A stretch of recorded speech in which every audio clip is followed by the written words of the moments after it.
इसी बीच एक और बड़ी खबर आ रही है, उस बड़ी खबर से भी आपको रूबरू करवा देते हैं। ये बड़ी खबर आ रही है, आपको बता रहे हैं मंत्री प्रताप सिंह के बयान से जुड़ी हुई। मंत्री प्रताप सिंह का यह बयान सामने आया जिसमें उन्होंने कहा कि दोनों उपचुनाव सीटें हम जीतेंगे। दोनों उपचुनाव जीतने का दावा प्रताप सिंह की तरफ से कहा गया। तो 2.5 साल में सरकार ने अच्छा काम किया, प्रताप सिंह ने कहा। मंत्री प्रताप सिंह की तरफ से यह बयान दिया गया है जिसमें उन्होंने कहा कि हम दोनों सीटें जीतेंगे। 2.5 साल की सरकार की कामकाज के बल पर ये दोनों सीटें जीत ली जाएंगी। धरियाबाद और बल्लभनगर, ये 2 सीटें हैं जहां पर उपचुनाव होना है और इन दोनों सीटों को जीतने का दावा यहां पर उनकी तरफ से किया गया।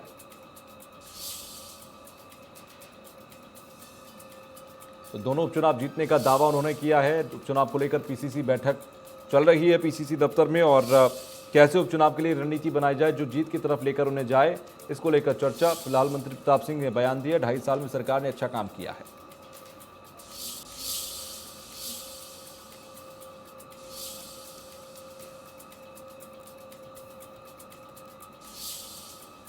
तो दोनों उपचुनाव जीतने का दावा उनकी तरफ से किया गया। आपको बता रहे हैं 2.5 साल में सरकार ने अच्छा काम किया, यह प्रताप सिंह ने कहा।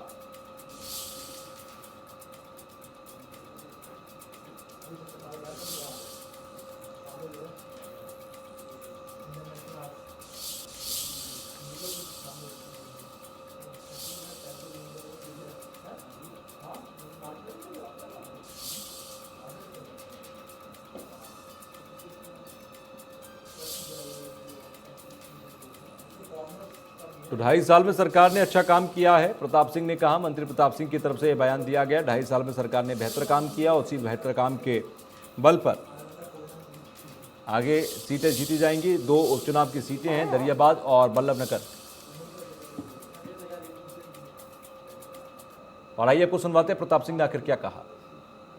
वो जनता का जन कल्याण की काम करना और जनता के बीच में खड़े होकर जो घोषणा पत्र में वादे की चुनाव जीतना, उन वादों को पूरा करना ये हमारी जिम्मेदारी है।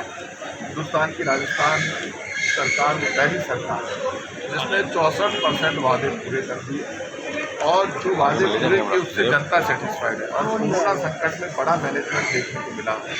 सरकार का हर नुमाइंदा, चाहे मुख्यमंत्री हो, चाहे मंत्री हो, चाहे विधायक हो, हर कांग्रेस का कार्यकर्ता जनता के बीच में खड़े रहकर काम करता है। यही कारण है कि आप देखिए पिछले 2.5 वर्ष में भारतीय जनता पार्टी विपक्ष में रहते हुए एक भी आंदोलन खड़ा नहीं कर पाई। और अब वक्त आ गया जब मोदी सरकार के कामकाज को, कांग्रेस की गहलोत सरकार के कामकाज को तोड़ना परखना चाहिए। जनता को देखना चाहिए।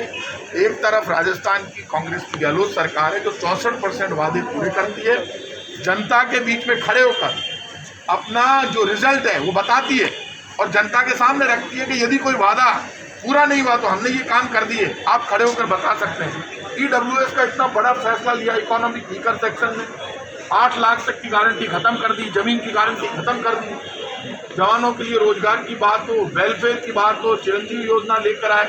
किसी भी फील्ड में कर्मचारी, व्यापारी, मजदूर, किसान, अभी किसान की योजना लेकर आए। ये तो 6,000 रुपये देते हैं, 500 रुपये महीना, यहाँ तो 1,000 रुपये महीना दे रहे हैं, 12,000 रुपये साल के दे रहे हैं किसान को। इसलिए अब वक्त आ गया जब फैसला हो जाना चाहिए। तराजू के एक पलड़े में आप बीजेपी की मोदी सरकार को रख दो और एक पलड़े में कांग्रेस की गहलोत सरकार को रख दो।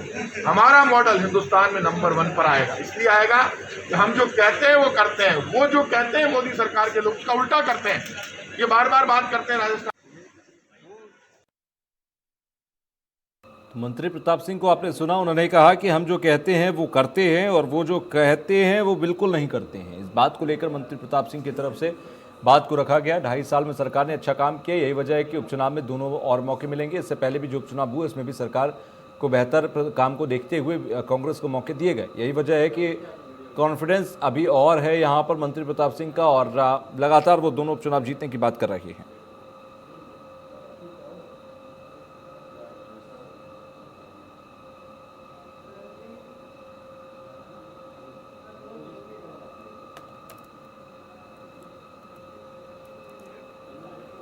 तो 2.5 साल में सरकार ने अच्छा काम किया, मंत्री प्रताप सिंह की तरफ से कहा गया। और इसी बीच एक और बड़ी खबर आपको बता देते हैं। ये बड़ी खबर भी हम आपको बता दें, इस वक्त ये बड़ी खबर आपके लिए जानना जरूरी। जयपुर से खबर है जहां पर पीसीसी चीफ गोविंद सिंह डोटासरा ने दावा किया है। गोविंद सिंह डोटासरा की तरफ से दावा किया गया उपचुनाव में निश्चित तौर पर दोनों सीटें कांग्रेस जीतेगी। और ये अभी तक आप प्रताप सिंह की जुबानी सुन रहे थे, लेकिन आप पीसीसी चीफ गोविंद सिंह डोटासरा ने भी इस बात का दावा कर दिया है कि उपचुनाव की दोनों सीटें वो जीतेंगे। पीसीसी की बैठक और बैठक के बाद अब ये गोविंद सिंह डोटासरा के हवाले से खबर आपको बता दें कि दोनों सीटें हम जीतेंगे, निश्चित तौर पर दोनों सीटें कांग्रेस जीतेगी। ये पीसीसी चीफ गोविंद सिंह डोटासरा की तरफ से कहा गया है। तो दोनों सीटों को जीतने का दावा यहां पर किया गया है। उपचुनाव की दोनों सीटें हम जीतेंगे, इस बात को यहां पर इन्होंने कहा। तो उपचुनाव में निश्चित तौर पर दोनों सीटें जीतेंगे। मंत्री प्रताप सिंह ने भी इस बात को दोहराया था और अब पीसीसी चीफ गोविंद सिंह डोटासरा की तरफ से भी इस बात को दोहरा दिया है। तो उपचुनाव में निश्चित तौर पर दोनों सीटें कांग्रेस ही जीतेगी। उपचुनाव होना है दरियाबाद और बल्लभगढ़ सीट के अंदर, बल्लभनगर सीट में, और बल्लभनगर और दरियाबाद सीट पर उपचुनावों में कांग्रेस बाजी मारेगी। इस बात को लेकर दावा करते नजर आए गोविंद सिंह डोटासरा।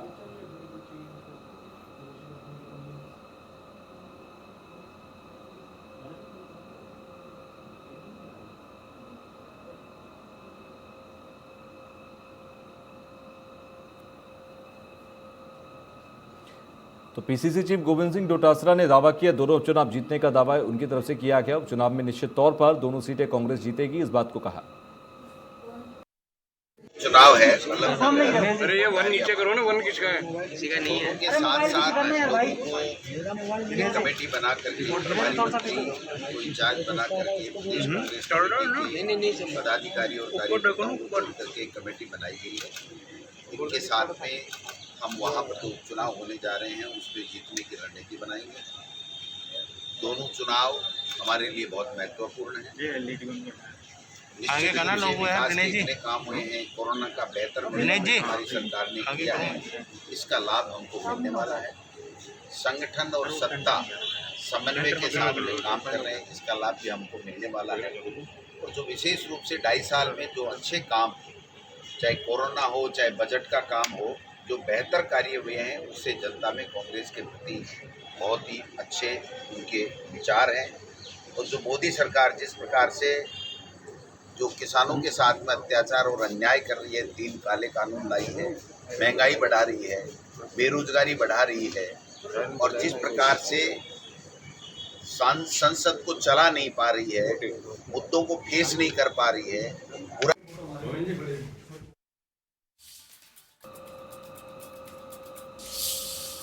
और इसी बीच एक और बड़ी खबर आ रही है, उस बड़ी खबर से भी हम आपको रूबरू करा देते हैं। ये बड़ी खबर जयपुर देहात से है, जहां पर आज कांग्रेस ज्वाइन करेंगे कई बीजेपी नेता और कार्यकर्ता। जमवारागढ़ विधानसभा से ये तमाम कार्यकर्ता और नेता आ रहे हैं बीजेपी के, जो कि कांग्रेस आज ज्वाइन करेंगे। जयपुर देहात से ये खबर है, जयपुर देहात में आज ज्वाइन करेंगे। और जयपुर देहात से ये बड़ी खबर, कांग्रेस ज्वाइन करने वाले हैं कई बीजेपी के कार्यकर्ता, आज ये कर लेंगे जो अभी कांग्रेस को ज्वाइन। जमवारागढ़ विधानसभा क्षेत्र के टोडा डूंगर से ये खबर सामने आई है। तो विधायक गोपाल मीणा भी ज्वाइन करवाएंगे। आपको बता दें कि विधायक गोपाल मीणा यहां पर ज्वाइन करवाएंगे इन सभी को। दोपहर 3 बजे कार्यकर्ता सम्मेलन का आयोजन होगा। जरा जानकारी के लिए हमारे संवाददाता हमारे साथ जुड़े हुए हैं दिनेश डांगी। दिनेश, आज तमाम बीजेपी के कार्यकर्ता कांग्रेस को ज्वाइन करने जा रहे हैं, क्या जानकारी, कौन कौन नाम शामिल?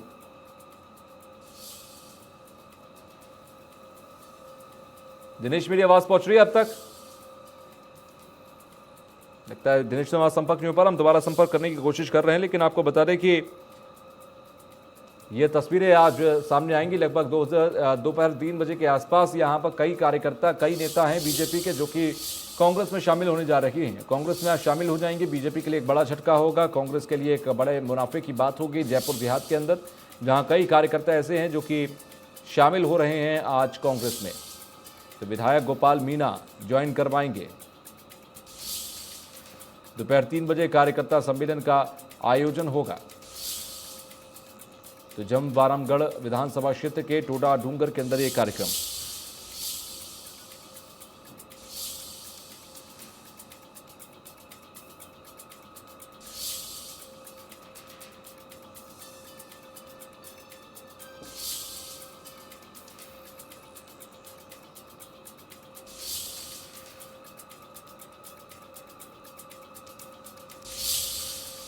चलिए खबरों में अब आगे बढ़ते हैं। सीएम अशोक गहलोत आज एक बैठक लेने जा रहे हैं। गहलोत आर्थिक सलाहकार परिषद की बैठक लेंगे। वीडियो कॉन्फ्रेंसिंग के जरिए सीएम गहलोत बैठक लेंगे। निवेश रोजगार बढ़ाने सहित कई मसलों पर चर्चा होगी। तो सीएम गहलोत आज एक बैठक करने जा रही हैं और ये बैठक काफी महत्वपूर्ण बताई जा रही है। आपको बता दें, गहलोत आर्थिक सलाहकार परिषद की बैठक लेंगे। तो आर्थिक सलाहकार परिषद की ये बैठक होगी, वीडियो कॉन्फ्रेंसिंग के जरिए बैठक होगी। सीएम गहलोत इस बैठक को करेंगे और निवेश रोजगार बढ़ाने सहित कई मसलों पर आज इस बैठक में चर्चा की जाएगी। तो शाम 4 बजे ये बैठक होगी और आर्थिक सलाहकार परिषद की बैठक है। सीएम अशोक गहलोत इस बैठक को आज लेते नजर आएंगे। तो गहलोत आर्थिक सलाहकार परिषद की बैठक लेंगे। आर्थिक सलाहकार परिषद की ये बैठक होने जा रही है। सीएम अशोक गहलोत आज इस बैठक को लेंगे। वीडियो कॉन्फ्रेंसिंग के जरिए सीएम गहलोत बैठक लेंगे।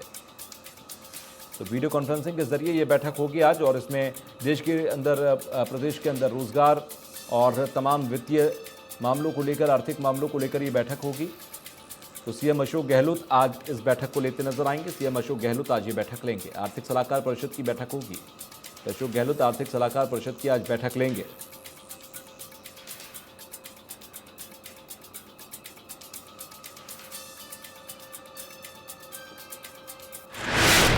तो जोधपुर से खबर, जहां पर एसीबी की एक बड़ी कार्रवाई देखने को मिली है। रिश्वत लेते पटवारी सीमा शर्मा ट्रैप हो गए हैं। एसीबी ने 1 लाख की रिश्वत लेते पकड़ा है। खान ट्रांसफर करने के एवज में मांगी थी रिश्वत। पटवारी के निवास स्थान पर चल रही है कार्रवाई। आपको बता दें, एसीबी की ये बड़ी कार्रवाई हुई है। रिश्वत लेते हुए 1 लाख रुपए की रिश्वत लेते हुए पकड़ा है और एसीबी की तरफ से रंगे हाथों पकड़ा गया। तो एसीबी ने रंगे हाथों आज पकड़ा है और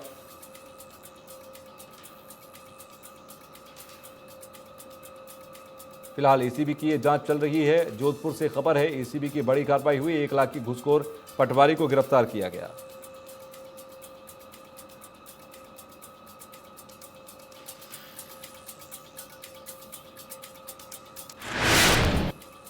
तो प्रदेश में कोरोना के आंकड़ों में उतार चढ़ाव जारी है। हालांकि स्वास्थ्य विभाग के प्रयास से लगातार यहां पर नियंत्रण करने की कोशिशें की जा रही हैं, लेकिन साथ ही साथ जयपुर के अंदर बात करें तो कोरोना के आंकड़ों में कमी भी देखने को मिल रही है। लेकिन बाजार खुलने से अब लापरवाह होने लगे हैं लोग और बाजारों में मास्क और सोशल डिस्टेंसिंग का पालन नहीं किया गया, जिसके चलते अब कोरोना के आंकड़ों में उतार चढ़ाव देखने को मिल रहे हैं। डॉक्टर अखिलेश जैन ने बताया कि वैक्सीन लगने के बाद लोग लापरवाह हो जाते हैं। सरकार की गाइडलाइन का पालन नहीं हो रहा। हालांकि विशेषज्ञों की तीसरी लहर के संकेत हैं, जिसके बाद अस्पतालों में संसाधनों को दुरुस्त किया गया है। साथ ही अस्पताल आने वाले मरीजों को गाइडलाइन का पालन करने की अपील की जा रही है।